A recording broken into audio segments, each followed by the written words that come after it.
അങ്ങനെ അഗസ്റ്റിൻ സഹോദരങ്ങൾക്ക് വീണ്ടും ഒരു തിരിച്ചടി ഹൈക്കോടതിയിൽ നിന്ന് കിട്ടിയിരിക്കുകയാണ്.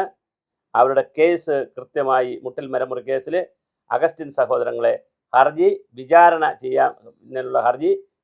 ചെയ്യരുത്, അത് സ്റ്റേ ചെയ്യണമെന്ന് പറഞ്ഞത് ഹൈക്കോടതി അംഗീകരിച്ചിട്ടില്ല. മുട്ടൽ മരമുറിയുടെ ബന്ധപ്പെട്ട വഞ്ചന കേസിൽ വിചാരണ കോടതി നടപടികൾ സ്റ്റേ ചെയ്യണമെന്ന അഗസ്റ്റിൻ സഹോദരന്മാരുടെ ഹർജി ഹൈക്കോടതി തള്ളി.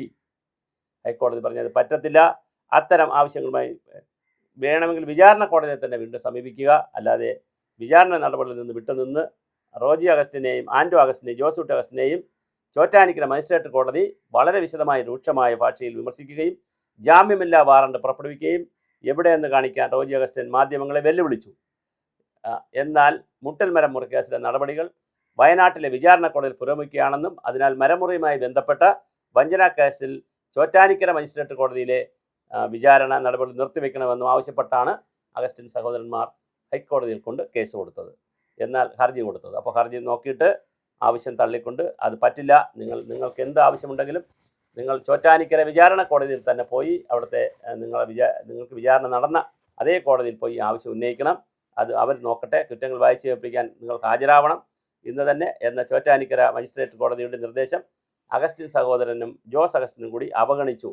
കോടതിയിൽ ഹാജരായ റോജി അഗസ്റ്റിനോട് എവിടെ നിന്നും ആളെ കളിപ്പിക്കുകയാണോ, മറ്റുള്ളവർ എവിടെയെന്നും ആളെ കളിപ്പിക്കുകയാണോ എന്ന് ചോദിച്ചു. എന്തായാലും വിചാരണ കോടതിയിൽ മനഃപൂർവ്വം നീട്ടിക്കൊണ്ടു പോകാനായി ചോറ്റാനിക്കര മജിസ്ട്രേറ്റ് കോടതിയുടെ പരിധിയിൽ വഞ്ചനാ കേസ് നിലനിൽക്കില്ല എന്ന ഹർജിയും നൽകിയിരുന്നു. എന്നാൽ വിചാരണ അധികാരമുണ്ടെന്ന് വ്യക്തമാക്കിയ ചോറ്റാനിക്കര മജിസ്ട്രേറ്റിൻ്റെ നാളെ ഉത്തരവ് പുറപ്പെടുവിക്കും.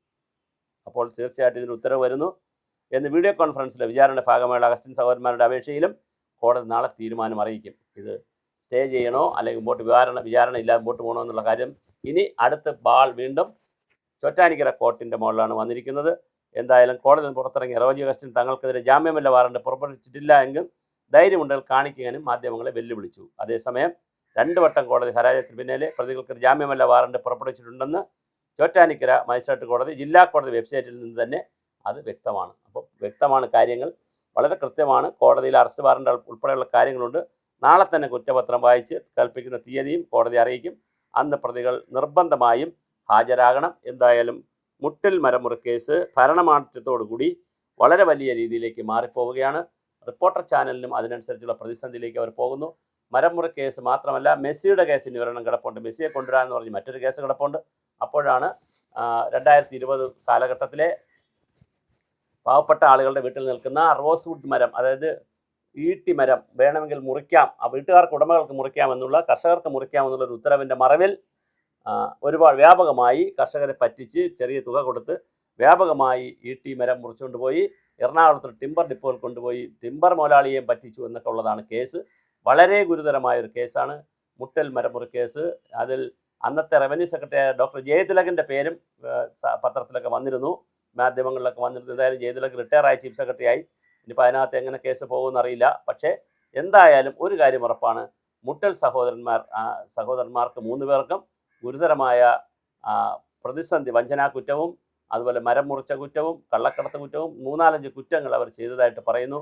ഇനി ചോറ്റാനിക്കര കോടതി എന്താണ് വിധിക്കുക എന്നറിയില്ല. ആ വിധി കടുപ്പമാണെങ്കിൽ, കാരണം അവർ സഹകരിക്കുന്നില്ല കേസുമായി, അതുകൊണ്ട് തന്നെ വിധി ചിലപ്പോൾ കടുപ്പമായിരിക്കും. അങ്ങനെ കടുപ്പമായാൽ അതിനെതിരെ വേണമെങ്കിൽ അവർക്ക് ഹൈക്കോടതിയിൽ പോകാവുന്നതാണ്.